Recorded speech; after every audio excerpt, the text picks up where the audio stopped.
suatu hari, hiduplah seorang anak yang bernama Budiman. Ia berumur 13 tahun. Ia tinggal bersama keluarganya di suatu desa di Jawa Barat. Ia anak pertama dari 3 bersaudara. Namun sayangnya, tidak seindah namanya. Budiman merupakan anak yang paling nakal, egois, mau menang sendiri, dan sangat sulit diatur. Membuat Budiman sangat tidak disukai oleh tetangga dan juga lingkungannya. Setiap hari ada saja keributan, karena Budiman suka sekali berkelahi, baku hantam dengan anak-anak lainnya di desa itu. Sampai suatu ketika, ada tetangganya yang mengeluh pada orang tuanya.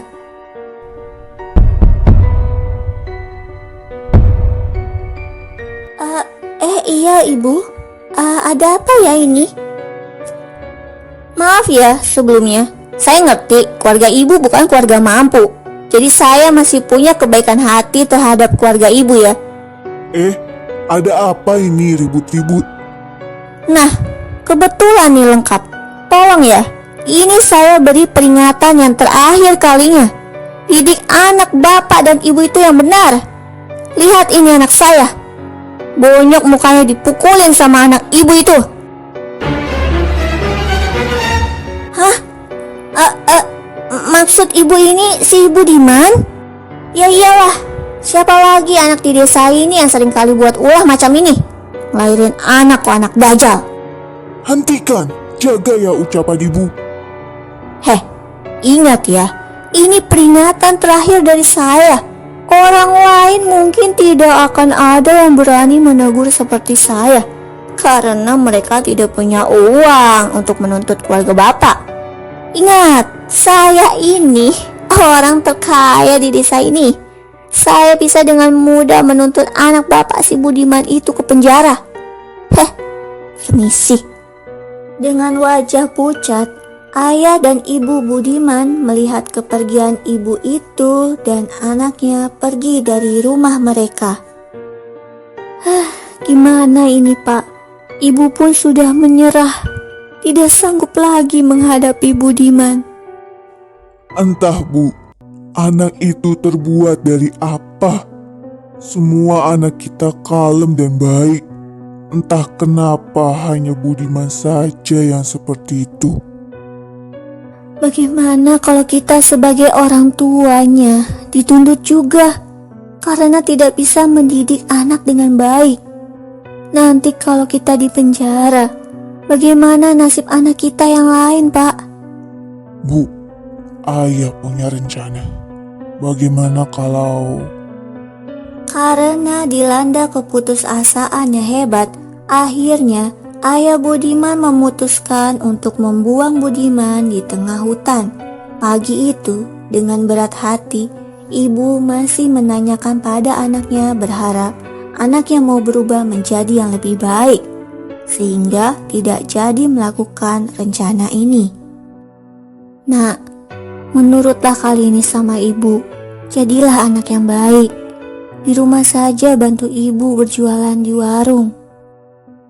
Enggak Bu, enggak. Kata ayah, kalau aku bisa mendapatkan ranting yang banyak, aku bisa dapat uang untuk membeli mainan dan makan sepuasnya.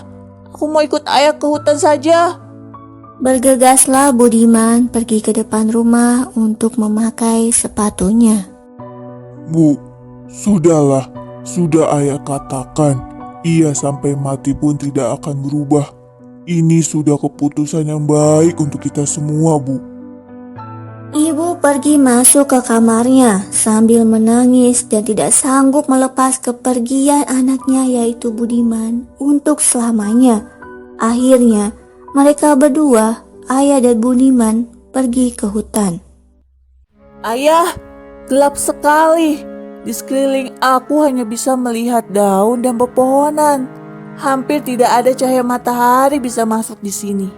Apa ini tidak terlalu dalam, ayah? Tidak, Nak. Kau ingin mendapatkan ranting yang lebih banyak, bukan? Tentu saja, ayah. Baiklah, ayah akan mencari di sebelah sana. Lalu segera ayah kembali agar ayah tidak mengambil jatahmu di sini.